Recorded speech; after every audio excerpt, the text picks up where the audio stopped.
Nature Mantra BP sugar thyroid reversal Nature మంత్రతో సాధ్యం.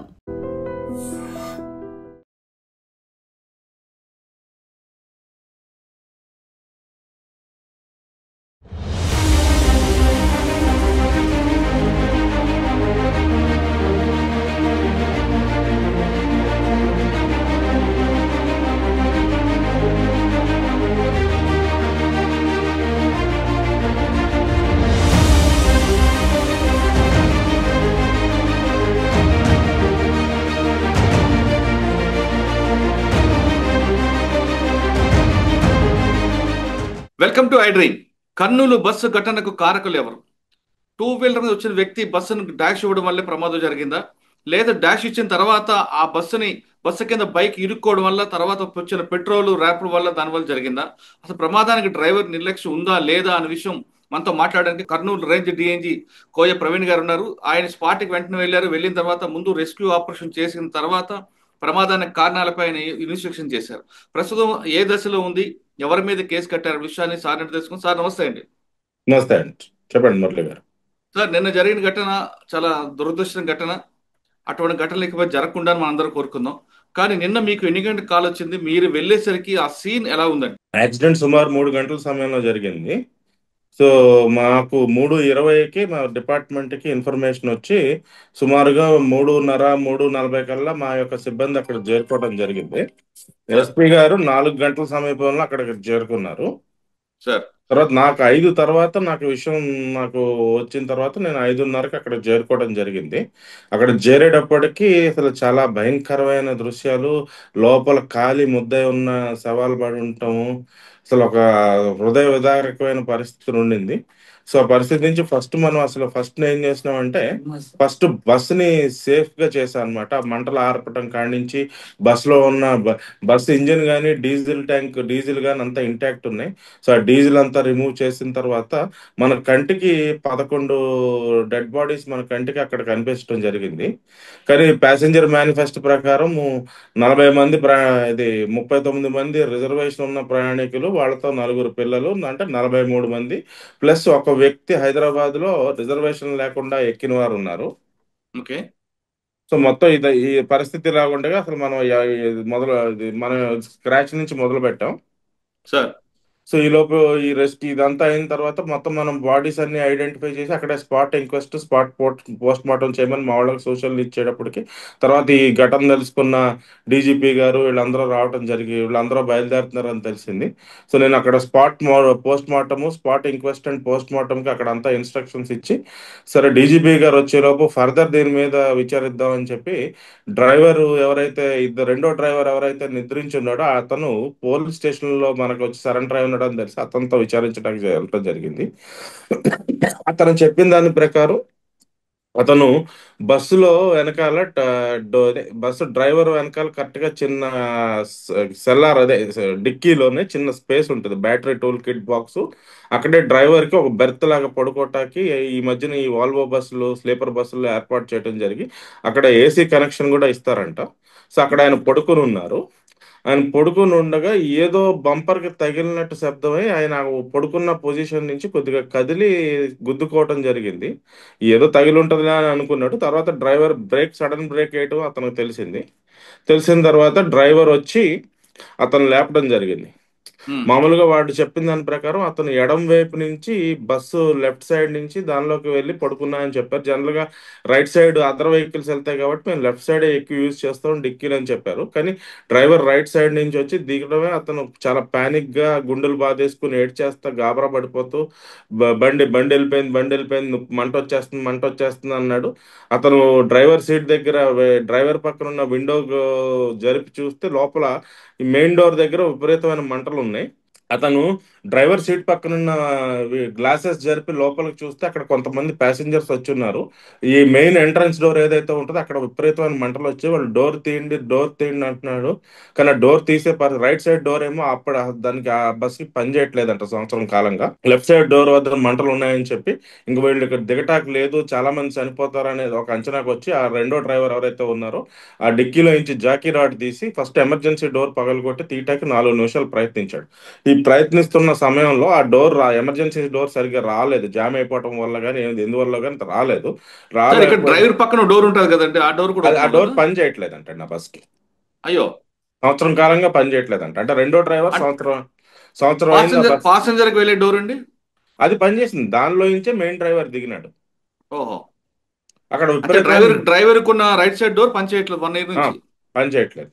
So okay. Left side అప్పటికే ఆ మంటల్లో నుంచి అతను దిగి వచ్చి ఇతను లేపడం జరిగింది. ప్యాసింజర్లు ఎవరో దిగే పరిస్థితి లేదని ఎమర్జెన్సీ డోర్ తీయటానికి 4 నిమిషాలు ప్రయత్నించేటప్పటికి సడన్ గా ఒక పెద్ద శబ్దం వచ్చిందంట. అతను అనుకోవటం, అతని మాటల్లో టైర్ ఏమన్నా బర్స్ట్ అయిందని అనుకున్నా అంట. ఇంకా ఏదో ఈ మంటలే పెరిగిపోతున్నట్టు అనిపించి ఇంకా ఇక లాభం లేదు, చాలా మంది చనిపోయేటట్టున్నారని చెప్పి వెంటనే అద్దాలు పగలగొట్టడం స్టార్ట్ చేశాడు. ఒక అద్దం పగలగొట్టేటప్పటికి అందులో నుంచి ఒక పిల్లోడిని, 2 పిల్లల్ని ఇవ్వడం జరిగింది. ఆ 2 పిల్లల్ని భార్యాభర్తలు అతను దించిన తర్వాత మళ్ళీ అటువైపు చూస్తే మంటలు సగం కన్నా ఎక్కువ వ్యాపించడం చూసి ఇంక వెనక పక్కకి ముందోళ్ళ ఇంకెవరో బ్రతకరాని అంచనాకు వచ్చి వెనక పక్కకి వెళ్ళేటప్పటికి మొదటి డ్రైవర్ ఎవరైతే ఉన్నారో అతను వెనక పక్క అద్దాలు అప్పటికే పగలగొట్టేసి ఉన్నాడు. సో ఇతను ఆ వెనక పక్క నుంచి కొంచెం హైట్ ఎక్కువ ఉంటది అనమాట. వాళ్ళని దించడానికి సహకరిస్తుండగా మొదటి డ్రైవర్ పానిక్ అయిపోయి ఎటు వెళ్ళిపోయాడో ఆయనకు తెలియదు. సో ఆ జనం దిగుతున్న క్రమంలోనే ఈ గస్ట్ వేవ్ లాగా వెనక పక్క నుంచి మంటలో పొగ బయటికి ఒక వేవ్ లాగా వచ్చింది. ఇంకా అయిపోయింది, ఇంకేమీ లేదు, ఉన్న వాళ్ళందరూ చనిపోయారని ఇంకా అంచనాకు వచ్చి ఆ డ్రైవర్ మనకు అక్కడి నుంచి వచ్చేసి పోలీస్ స్టేషన్ లో సరెండర్ అయినారు. తర్వాత డీజీపీ గారు, తర్వాత హోమ్ మినిస్టర్ గారు వీళ్ళందరూ వచ్చి ఆ సైట్ కి విజిట్ చేసాం. సైట్ విజిట్ చేస్తుండే అక్కడ వాళ్ళు అంచనాకేస్తే ఆ లోపల బ్యాటరీస్ ఏవైతే టూల్ కిట్ బ్యాటరీస్ ఏవైతే ఉంటాయో 2 బ్యాటరీలు ఉంటాయి ప్రతి బస్ కి, 12 kV బ్యాటరీస్. ఆ బ్యాటరీలు బ్లాస్ట్ అయి ఉన్నాయి. అలాగే అనేక మొబైల్ ఫోన్లు బ్యాటరీలు అక్కడ అందులో పడున్నాయి అనమాట. బ్లాస్ట్ అయ్యే మొబైల్ ఫోన్లు అన్ని బ్లాస్ట్ అయినట్టు బ్యాటరీ బ్లాస్ట్ కనిపించింది. సరే ఈలోపు మొదటి డ్రైవర్ కూడా పోలీస్ స్టేషన్ కి వచ్చాడని తెలిసింది. అతను వెళ్ళి విచారిస్తే అతని వర్షన్ ప్రకారం ఇది బైక్ ఈ బైక్ యాక్సిడెంట్ ఎలా జరిగిందో నాకు తెలియదు, మేమైతే గుద్దలేదు, బైక్ రోడ్డు మీద పడుంది, వర్షం పడుతుంది, విజిబిలిటీ తక్కువ ఉంది, నేను సడన్ గా బైక్ చూసి బైక్ నా బండి కిందకు వస్తుందని చూసి బ్రేక్ కొట్టి బండి లెఫ్ట్ తీసి ఒక ఒక 10 గజాలు రివర్స్ చేశాను. చేసి నేను డోర్ తీసేటప్పటికే మంటలు స్టార్ట్ అయినాయి. మంటల్లో నుంచి నేను దిగెళ్ళి రెండో డ్రైవర్ని లేపాను. లేపే లోపలికి మంటలు పెరిగిపోయినాయి. ఇతను ఇక్కడ ఈ డోర్లు పగల కొడుతుండగా నేను ఇంకో రాడ్ తీసుకెళ్లి వెనకాల డోర్లు పగల కొట్టాను. ఆ మంటలు చూసి నాకు భయభ్రాంతులకు గురి నేను అక్కడి నుంచి వెళ్ళిపోయానని చెప్పాడు. సో ఇది తర్వాత మనకి రాత్రి సీసీటీవీ ఫుటేజ్ వచ్చినాయి, బైకర్ సీసీటీవీ ఫుటేజ్ వచ్చి యాక్చువల్లీ బైక్ మీద ఇద్దరు ప్రయాణిస్తున్నారు. ఓ. సో రెండో వ్యక్తిని మనం రాత్రి విచారిస్తే వాళ్ళు అక్కడి నుంచి ఏది ఏరియా వాళ్ళిద్దరూ ఫ్రెండ్స్ అంట. ఈ అబ్బాయి హైదరాబాద్ లో జిహెచ్ఎంసిలో ఇది ఇదే స్క్రాప్ వింగ్ లో పనిచేస్తాడు, చెత్త రిమూవ్ చేసే దానిలో పనిచేస్తాడంట. ఉమ్. సో ఇద్దరు కలిసి కూర్చుని నైట్ భోజనం చేసి కొంచెం లైట్ గా ఆల్కహాల్ కూడా సేవించి ఈ అబ్బాయికి వాళ్ళ నేటివ్ ప్లేస్ వచ్చి తుగ్గలి, పత్తికొండ దగ్గర తుగ్గలి. So sir. అయితే తుగ్గలు వెళ్దామని బయలుదేరితే నేను దించుతానని చెప్పి ఇద్దరు కలిసి బయలుదేరారు. సో అక్కడ ఉమ్. బైక్ స్కిడ్ అయ్యి ఈ ఉమ్. వెనకాల ఉన్న వ్యక్తి వచ్చి డివైడర్ మీద ఉన్న గడ్డి మీద పడ్డాడు. డ్రైవింగ్ సీట్ లో ఉన్నవాడు వచ్చి వెళ్ళి డివైడర్ గుద్దుకుని శ్రోతపై పడిపోయి ఉన్నాడు, చనిపోయాడు స్పాట్ లో. ఓకే. సో ఇతను లెగిసి ఫస్ట్ ఆ vehicles night time heavy traffic ఉండటం వల్ల బాడీని నజ్జు చేసేస్తాయని చెప్పి డెడ్ బాడీని పక్క రోడ్ సైడ్ కి తీసుకొచ్చాడు. ఉమ్. తీసుకొచ్చి బైక్ ని కూడా అక్కడి నుంచి తీద్దాం, ఏమైనా ప్రమాదం జరగవచ్చు అనే లోపు ఈ బస్ కిందకి ఈ బైక్ వెళ్ళిపోయి వెంటనే మంటలు వచ్చాయనేది అతను నిర్ధారించాడు అనమాట. సో అచ్చా. వాస్తవంగా చెప్పాలంటే ఇది ప్యూర్ నేచురల్, అదే ప్రకృతి వైపరీత్యం అంటారు కదా, అలాగే ఎవరిని మనం అంత చేయలేం.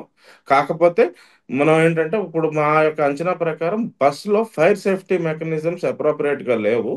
సో ఉమ్. అదేంటంటే మనం కేసు అయితే డ్రైవర్ మీద పెట్టాం, తర్వాత ఈ సెల్ఫ్ యాక్సిడెంట్ 304A కేసు కూడా ఇప్పుడు రిజిస్టర్ చేస్తాం. ఉమ్. ఇప్పుడు ఓనర్ యజమాని యొక్క నిర్లక్ష్యం మీద మనం బ్రేక్ ఇన్స్పెక్టర్ రిపోర్టు, తర్వాత ఫోరెన్సిక్ రిపోర్ట్ వచ్చిన తర్వాత వాళ్ళు ఇచ్చిన రిపోర్ట్ ఆధారంగా యాజమాన్యం పైన చర్యలు తీసుకోవాల్సి ఉంటుంది.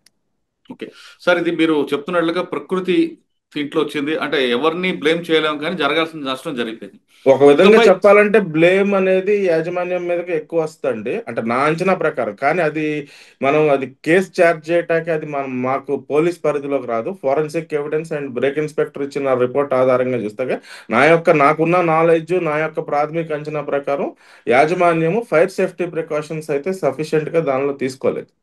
ఫైర్ సేఫ్టీ ఒకటే కాకుండా డోర్ కూడా 1 ఇయర్ బట్టి ఓపెన్ అవ్వట్లేదు, అది కూడా నిర్లక్ష్యం కదా సార్. అదే ఇక అది ఇది యాజమాన్యం యొక్క మెయింటెనెన్స్ యొక్క నిర్లక్ష్యం కానీ, తర్వాత అది చిన్న ఇష్యూ కానీ మేజర్ అది దానికన్నా కూడా అసలు ఫైర్ సేఫ్టీకి ఎటువంటి దానిలో మెకానిజం లేదు. ఫైర్ అలారం సిస్టమ్స్ కానీ ఫైర్ సేఫ్టీ మెకానిజం అంటూ ఏమీ లేకపోవడం అనేది మేజర్ కారణం అండి. ఉమ్. సార్, ఇప్పుడు మీరు చెప్తున్నట్లుగా ఇదంతా పక్కన పెడితే, ఇకపై ఇటువంటి సంఘటనలు అంటే నేషనల్ హైవే మీద చాలా ఎక్కువ వెళ్తుంటారు. హైవే నెంబర్ 44 అనేది ఎక్కువ రిపీట్ అవును, వెళ్తుంటాయి పెద్ద హైదరాబాద్ వెహికల్స్. బెంగళూరు తర్వాత విజయవాడ విశాఖపట్నం, విజయవాడ హైదరాబాద్ హైయెస్ట్ అవును. ట్రాఫిక్ ఉంటుంది. అదే విజయవాడ ఇక్కడ హైదరాబాద్, హైదరాబాద్ బెంగళూరు హైయెస్ట్ ట్రాఫిక్ మన ఉమ్మడి ఆంధ్రప్రదేశ్ రాష్ట్రంలో. అవునండి. ఇకపై ఇటువంటి జరగకుండా ఉండాలంటే మీ వైపు నుంచి వచ్చే అడ్వైజ్ ఏంటండి? మా వైపు కన్నా అండి ఇది ట్రాన్స్పోర్ట్ డిపార్ట్మెంట్ ఎక్కువ బాధ్యత ఉంటుందండి. ఎస్పెషల్లీ ఏసీ స్లీపర్ బస్సుల్లో మీద ఏదైతే ఉందో వాళ్ళ దాని కార్యాచరణ, దాని సేఫ్టీ మెకానిజమ్స్ అనేది అది ప్రభుత్వం నుంచి ఆదేశాలు వస్తేనే మేము డైరెక్ట్ గా ఇంటర్ఫియర్ అవ్వగలుగుతాం. కానీ ఇది ప్రైమరీ రెస్పాన్సిబిలిటీ ట్రాన్స్పోర్ట్ డిపార్ట్మెంట్ అండి. ఓకే. యాక్సిడెంట్ అయింది ఒక పక్క, మరోవైపు చూస్తుంటే ట్రాఫిక్, హెవీ ట్రాఫిక్ వస్తుంది.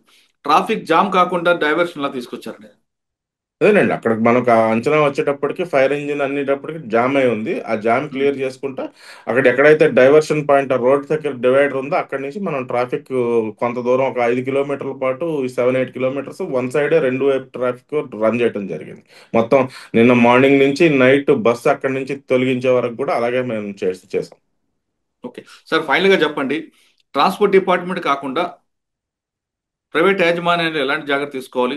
అదేవిధంగా పాసింజర్స్ ఏం చూసుకొని ఎక్కమంటారు? టికెట్ రాగానే వాళ్ళకు కూడా ప్రికాషన్స్ లేకుండా ఏది బస్సు దొరికింది కదా అని వాళ్ళ తొందరలో వాళ్ళు ఎక్కుతుంటారు. ఎస్పెషల్లీ ఏసీ బస్సులు ఎక్కేటప్పుడు అండి, ఏసీ బస్సులు ఏదైతే ఉన్నాయో ఇప్పుడు లేటెస్ట్ వాల్వో బస్సులు వచ్చినాయి అంటండి. ఆ ఉమ్. బస్సు డబుల్ యాక్సిల్ బస్సులు, దానిలో మొత్తం అంతా కూడా ఫైర్ ప్రూఫ్ మెటీరియల్ వాడతారంట. అలాగే fire alarm system, fire sprinklers. Extinguishing sprinkler, water nozzles అన్నీ ఉన్నాయంట. సో సార్, ఆ యొక్క అవి చూసుకుని ఎక్కటం, ఎంతకైనా ఏదైనా ఇలాంటి అనివార్య సంఘటన జరిగితే కనుక ఇప్పుడు లేటెస్ట్ మోడల్ ఫైర్ ప్రికాషన్స్ ఉన్న బస్సులు ఎక్కడం అనేది ప్యాసింజర్లు వాళ్ళు తీసుకోవాల్సిన యొక్క జాగ్రత్తలండి. అంటే పాసింజర్ కి అంత టైం ఉండదు కదండి. అదేనండి, అదే ఇప్పుడు ప్రభుత్వం ట్రాన్స్పోర్ట్ డిపార్ట్మెంట్ కలిసి మా అవసరం అయితే మా డిపార్ట్మెంట్ కూడా మేము సహకారం అందిస్తాం.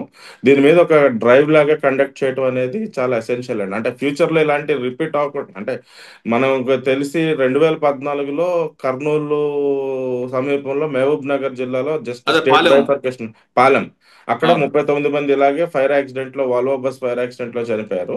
సో వాల్వో కంపెనీ అయితే కనుక స్లీపర్ మల్టీ యాక్సిల్ బస్సుల్లో మాత్రం తీసుకోవాల్సిన జాగ్రత్తలు అయితే తీసుకున్నారు. అంటే ఆ సంఘటనకి మాత్రం బస్సుతో పాటు రోడ్ డిజైన్ ప్రాబ్లం ఉంది కాబట్టి యాక్సిడెంట్ అయిందని తర్వాత ఇన్వెస్టిగేషన్ లో అవన్నీ బయటకు వచ్చింది. సెకండరీ లైన్ అంటే ఏదైనా జరగచ్చు అండి. బస్సులో ఫైర్ యాక్సిడెంట్ అయితే ఎగ్జిట్ మెకానిజం లేదు. ఓకే. మొత్తం ఇప్పుడు మీద తీసుకుంటే లేటెస్ట్ వచ్చిన డిజైన్స్ లో అవన్నీ ఫైర్ సేఫ్టీ మెకానిజమ్స్ అన్ని ఫైర్ ప్రూఫ్ మెటీరియల్ వాడటం కాడి నుంచి water sprinkler, nozzles, fire alarms. ఇప్పుడు ఏంటంటే ఫైర్ అవ్వగానే ఫైర్ అలారం లేస్తే అందరూ లేస్తారు. సగం అవును. మంది అసలు నిన్న జరిగిన ఇన్సిడెంట్ లో సగం మంది చనిపోయిన వాళ్ళు 3/4 నిద్రలోనే కాలి ముద్ద అయిపోవడం జరిగింది. అయ్యో. కానీ బస్సు మంటలు వస్తున్న విషయం డ్రైవర్ అలర్ట్ చేయలేదండి పాసింజర్స్ కి? అదేనండి, దిగి రెండో డ్రైవర్ని లేపి ఇక అతనికి అర్థమైపోయింది మంట డోర్ మూతపడిపోద్ది అని చెప్పి ఇక అతను పానిక్ లో ఉన్నాడు మెయిన్ డ్రైవర్. రెండో డ్రైవర్ చాలా వీరోచితంగా ప్రెసెన్స్ ఆఫ్ సమయస్ఫూర్తితో ఇంకా ఫస్ట్ ఎమర్జెన్సీ డోర్ లో అనవసరంగా టైం వేస్ట్, అదే ఆ డోర్ మెకానిజం ప్రాపర్ గా లేకపోవడం వల్ల అవ్వలేదు. తర్వాత అద్దాలు బాగాలు కొట్టి జనాన్ని తీయటం జరిగింది. మ్మ్. అంటే డ్రైవర్ వరకు ఓకే, మేనేజ్మెంట్ నిర్లక్ష్యం అయితే చాలా స్పష్టంగా ఉంది. మేనేజ్మెంట్ ఫైర్ సేఫ్టీకి సంబంధించిన ప్రికాషన్స్ అయితే సఫిషియెంట్ గా తీసుకోలేదండి. ఓకే. మొత్తం మీద తీసుకుంటే కర్నూలు ఘటనకి ప్రధాన కారణం మేనేజ్మెంట్ నిర్లక్ష్యం అంటున్నారు డిఐజీ గారు. ఆయన చెప్తున్నట్టుగా కేవలం మేనేజ్మెంట్ కాకుండా పాసింజర్ కూడా బస్సు ఎక్కేటప్పుడు తీసుకోవాల్సిన జాగ్రత్తలు తీసుకుంటే